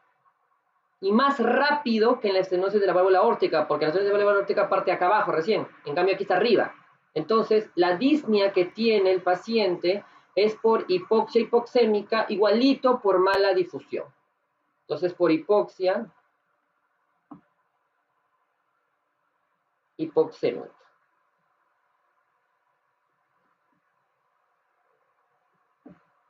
Muy bien. ¿Qué más también produce? Produce disfonía. ¿Por qué el paciente con estenosis de válvula mitral tiene disfonía?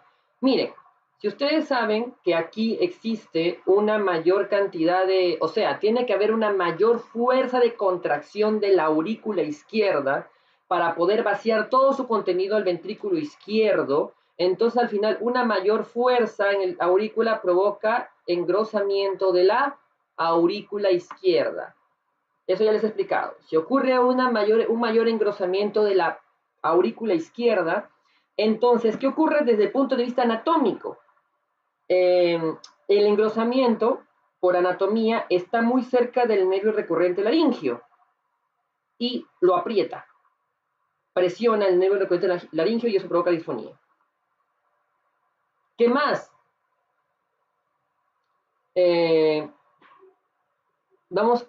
Primero quiero poner la... no, aquí era al revés. Era EF. Bueno, ya, primero acá es... Pero para ponerle orden. Acá es primero F, ya.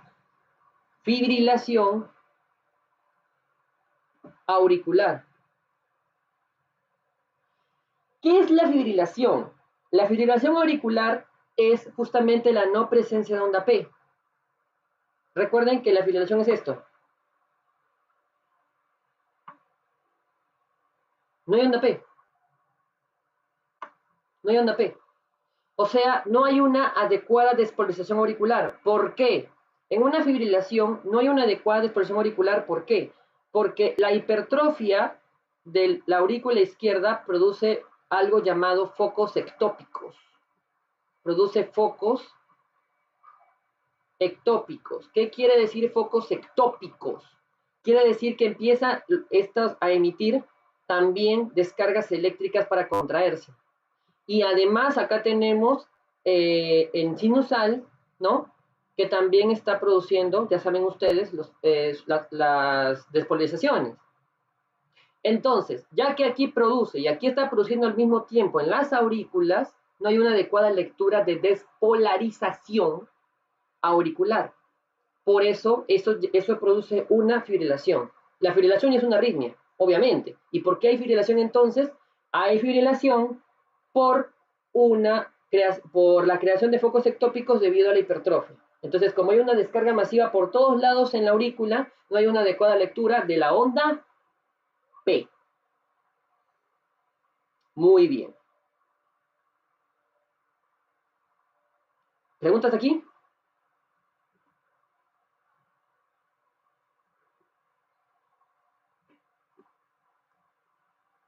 ¿Qué más? Embolia pulmonar. O bueno, no. Embolia sistémica, no pulmonar. No. Sistémica. Embolia sistémica. ¿Por qué? Porque la fibrilación auricular provoca una inadecuada contracción de las aurículas. Entonces provoca acá una éstasis. Entonces la sangre comienza a volver a estasiarse acá.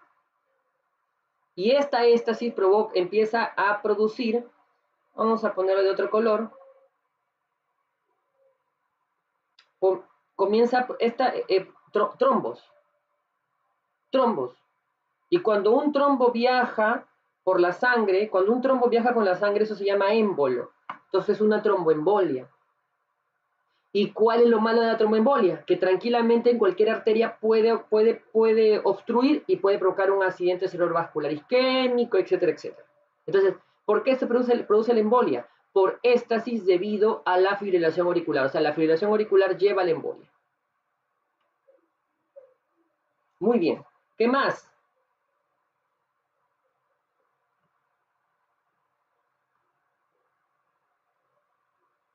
Hemoptisis. ¿Por qué se produce hemoptisis? ¿Qué es hemoptisis? Toser sangre. Ojo, cuando tú toses sangre, generalmente puedes preguntarte si viene de las vías aéreas o viene de las vías digestivas. Pero cuando tú toses sangre, generalmente viene de las vías, toser acompañado de tos viene de las vías aéreas. Aparte que eso que escupes tiene sangre con algunas burbujas que me están traduciendo que es aire. Mientras que generalmente cuando tú vomitas, sangre viene de las vías digestivas. Entonces la hemoptisis, ¿por qué ocurre? Porque miren ustedes acá. Recuerden que a diferencia de otras enfermedades que yo les he enseñado, como insuficiencia cardíaca y todo eso, ¿no? Acá está viendo una éstasis, y lo mismo, fuga de líquido y todo eso. Pero recuerden que generalmente las patologías que provocaban esta éstasis vienen del ventrículo izquierdo, pero aquí está llegando, el problema está acá, o sea, es muy próximo, entonces la éstasis aquí es peor que las anteriores que les he mostrado, o sea, aquí la éstasis es peor que la éstasis que ocasiona la estenosis de la válvula aórtica. Por lo tanto, es tanta la presión, es tanta la éstasis acá de sangre, que los vasos sanguíneos explotan, se rompen. Y eso provoca, finalmente, al explotar, la sangre pasa y sale por las vías aéreas. Entonces, ¿por qué ocurre la hemoptisis? Por una éstasis masiva. La congestión pulmonar es de tal magnitud que rompe o compromete los vasos alveolares, produciendo una fuga. Muy bien. ¿Qué más? Quiero dejar el I para un rato. B. Bradicardia. ¿Por qué bradicardia? Miren acá. Recuerden, ¿qué es bradicardia? Menor número de veces que se contrae el corazón por minuto. Si generalmente ustedes tienen diástole, sístole, y la diástole se divide en llenado rápido, llenado lento y sístole auricular, ¿no? Y acá tiene la sístole. Muy bien, entonces, ¿qué sucede? Ya no, debido a la estenosis de la válvula mitral, ya no es suficiente el llenado rápido y lento, ya no. porque a pesar de que ocurre llenado rápido y lento, aún así queda sangre. Se supone que con el llenado rápido y lento debe quedar el 70% del total ya cayó, mientras que aquí este de acá es un 30%. Incluso algunos ponen hasta 80%, 20%. Ya vamos a dejarlo 70-30. Este 30% ya no queda 30, ahora con la estenosis queda más, queda hasta la mitad. Entonces, primero, la sístole auricular es mayor, es con más fuerza. Entonces, y para darle tiempo a que la sístole auricular sea mayor, para darle tiempo a que el ventrículo se llene, la diástole se alarga. Por lo tanto, la bradicardia sucede por alargamiento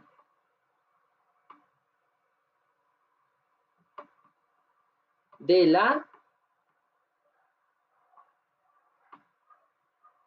diástole. ¿Con qué objetivo? Para permitir que se llene el ventrículo.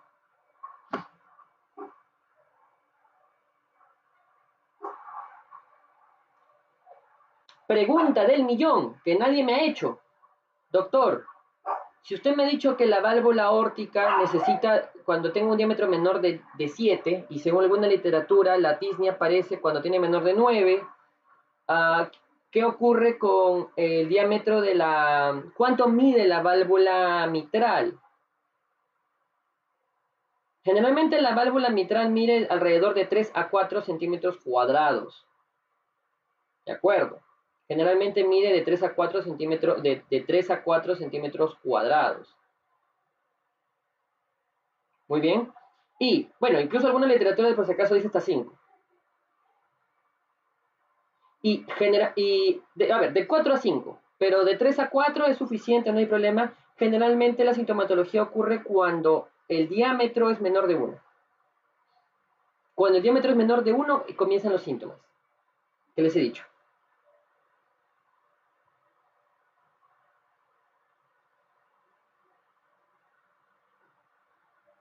Ok. Cuando ustedes se enfoquen más en leer esto, van a ver que alguna literatura habla incluso de menor de 1,5, incluso otro más avanzado menor a 2. Déjenlo entre 2 a 1, por si acaso. Y ojo, voy a ser bastante claro, ya que estamos acabando la clase ya. No, lamentablemente por un tema de tiempo, sí, porque es así, o sea, les estoy dando solamente, y eso es mucho para mí por si acaso ya, les estoy dando la apertura de las estenosis. O sea, les he dicho lo más importante. Con eso ya es suficiente para que vean a sus pacientes, por si acaso.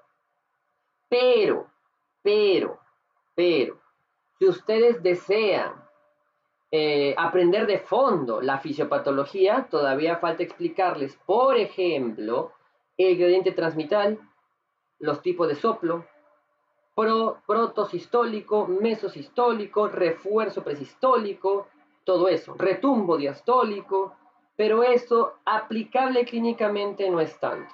Doctor, por ahí yo he leído en estenosis de la válvula mitral que existe lo que se llama se me fue la palabra, gradiente transmitral, y que justamente cuando recién el gradiente transmitral se ve alterado empiezan los síntomas, que generalmente es con una válvula alrededor de 1,5, 1. Así es, ya, eso no lo voy a tocar porque no es tan aplicable. Me interesa más los signos y síntomas y el por qué. Muy bien, listo. El gradiente transmitral generalmente lo van a ver más los cardiólogos, ellos lo ven más. Ahora, ¿cuándo el paciente desencadena la sintomatología de la estenosis? Es cierto, cuando el diámetro está con 1,51, pero ¿cuándo ocurre en realidad? Cuando además de esto hay un aumento del gasto cardíaco, hay una disminución del tiempo diastólico, generalmente en esos dos. ¿Cuándo ocurre un aumento del gasto cardíaco? Ejercicio, fiebre, embarazo. Muchas embarazadas comienzan a tener sintomatología de estenosis de válvula mitral al estar embarazadas porque aumenta el gasto cardíaco. Pacientes con fiebre, también por si acaso, justo tengo una paciente que el día de hoy me ha llamado y le han diagnosticado en Arequipa de estenosis de válvula mitral. Justo hizo fiebre por COVID. Yo le he pedido que que me deje publicar su caso. O sea, un reporte de caso. O sea, el COVID no le desencadenó, o sea, él no ocasionó la estenosis, ocasionó que la sintomatología de la estenosis apareciera. ¿Por qué? Porque aumentó el gasto cardíaco. Esa es una primera causa, aumento del gasto cardíaco. Segunda causa, disminución del tiempo diastólico. Si tú necesitas el tiempo diastólico para llenar los ventrículos. Si tú haces algo que disminuye el tiempo diastólico, te fregaste. ¿Cuándo ocurre aquí? Cuando aumenta la frecuencia cardíaca. El más importante, cuando hay fibrilación auricular. La fibrilación auricular provoca alteración en la bradicardia. No te permite alargar la diástole porque, ojo, ya no hay despolarización adecuada y eso también ocasiona aparición de toda la sintomatología. O sea, generalmente el paciente primero tiene la hipertrofia, la fibrilación, pero la fibrilación no se siente. No se siente. Puede tener disfonía, pero a veces piensa que la disfonía es por otra cosa. Porque mi compañera tenía disfonía, pero creía que era por otra cosa. Yo le digo, por eso tenía disfonía. A mí tampoco se me ocurrió, por si acaso, ¿eh? ¿Para qué mentir? O sea, yo decía, que yo en mi cabeza que iba a pensar que es no sé, de válvula mitral. Bueno, nunca lo oculté tampoco, ¿no? Y ojo, había sido visto por médicos y a pesar que lo ocultaban, nadie le encontró el soplo. Ahorita vamos a ver ese símbolo, el soplo. Entonces, tenía fibrilación auricular, pero nadie se había percatado. Y de la fibrilación, tiene bradicardia, nadie se había percatado. O sea, primero tuvo bradicardia, primero tuvo la hipertrofia, después tuvo la bradicardia, después tuvo la fibrilación. Y la fibrilación debido a que tuvo COVID, la fiebre provocó la disnea, pero pensó que la disnea y la desaturación era por el COVID, y no era por el COVID, era por la estenosis. No ha llegado a embolia y hemotisis, menos mal, pero justamente ya se le diagnosticó de estenosis de válvula mitral. ¿Por qué? Por disminución del tiempo diastólico. ¡Wow! Muy bien. El soplo,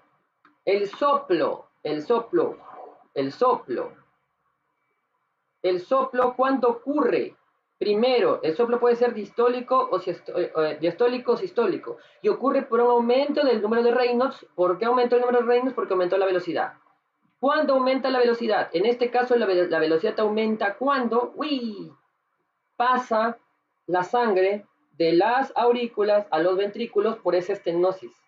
Entonces, ahí aumenta la velocidad. Ahí ocurre el soplo por flujo turbulento. ¿Ok? Justamente ocurre ahí. Acá. Por lo tanto, el soplo ocurre en el llenado ventricular. Ocurre entonces en la diástole. Entonces, el soplo de las personas con estenosis de válvula mitral es un soplo diastólico. Es un soplo diastólico. Muy bien. ¿Alguna pregunta?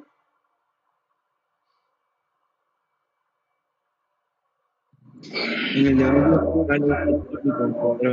¿Cómo? Discúlpame que no te entendí nada. En el de válvula mitral es diastólico, pero en el anterior era sistólico, ¿no? Exactamente, pero no te lo memorices. Quiero que entiendas por qué. Eso es lo que necesito. Claro, lo que has dicho es correcto, pero todo el mundo, y fastidian a los médicos, o fastidian a sus colegas que están más avanzados que ustedes. En serio, fastidienlo. Díganle, ¿por qué ocurre? Primero, te dicen la sintomología bien memorizada. Oye, ¿por qué ocurre la disfonía?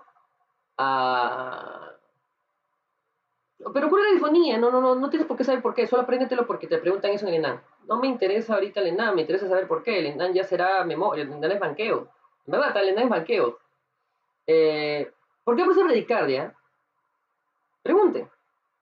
¿Y el soplo qué es? ¿Sistólico o diastólico? Es diastólico, ya, memoria. ¿Y por qué?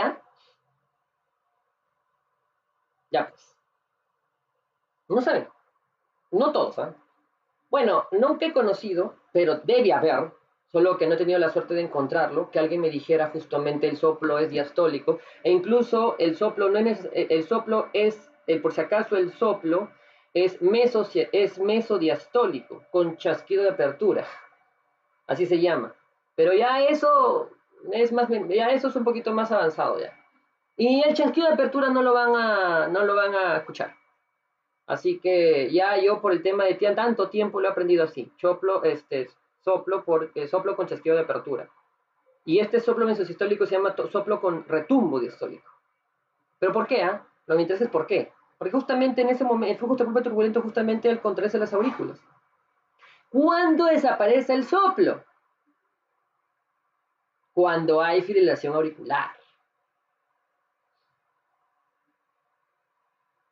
O el soplo se vuelve muy imperceptible. Generalmente, aparte de mujeres embarazadas con fiebre y todo lo demás, quitando eso de lado, ¿cuándo diagnostican estenosis de válvula mitral? Cuando te llega el paciente a emergencia. Paciente varón de, ¿cuánto era? 73 años. Llega al hospital. Mitad del cuerpo que lamentablemente no puede mover, paraplegia. No, perdón, hemiplegia. Hemiplegia del lado derecho. Ya. Haces todo lo del ACV. EKG, fibrilación auricular. ¿Qué tiene? La fibrilación provocó una embolia. La embolia, otra tromboembolia. La tromboembolia sistémica fue a la arteria cerebral media y provocó la hemiplegia. Específicamente, ¿dónde? A la cápsula interna. Ya eso lo vamos a ver, espero, después. ¿Pero por qué? Automáticamente cuando yo fui a la fibrilación auricular, hice mi interconsulta con mi gran maestra, una doctora con la que rotaba, y yo le dije, déjeme poner, porque ya sé quién es qué cardiólogo ahorita está respondiendo interconsultas, a descartar estenosis de válvula mitral, porque lo oculté y escuché un soplo. Tenía todo, el soplo era muy imperceptible, pero como mi estetoscopio era electrónico, o es electrónico, entonces aumenta el volumen. Ya, entonces llegó el cardiólogo y todavía dice, ¿tú has puesto tensión de válvula mitral? Sí, pero no sabes que hay muchas causas de inflamación auricular. Bueno, le digo, la sintomatología me dice que puede ser. El paciente tiene bradicardia, tiene una frecuencia 55, le falta el aire, le dice que le faltaba el aire y está ronco. No, pero igual hay que hacer un ecocardio. Bueno, ya, yo estoy diciendo que hay que descartar, no estoy diciendo que lo tiene. ¿Qué creen que tenía? Estenosis de válvula mitral. Muy bien. Así que ya saben, fisiopatología pura. Acá no hay guías.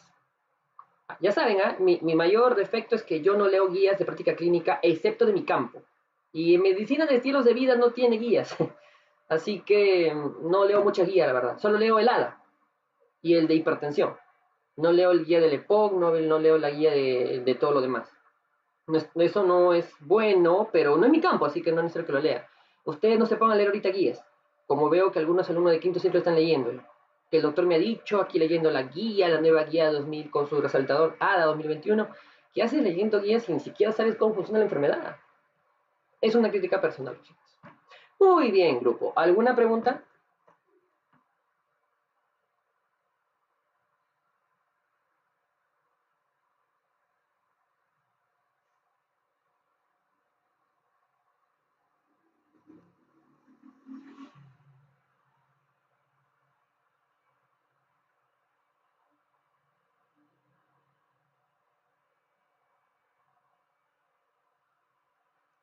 Muy bien.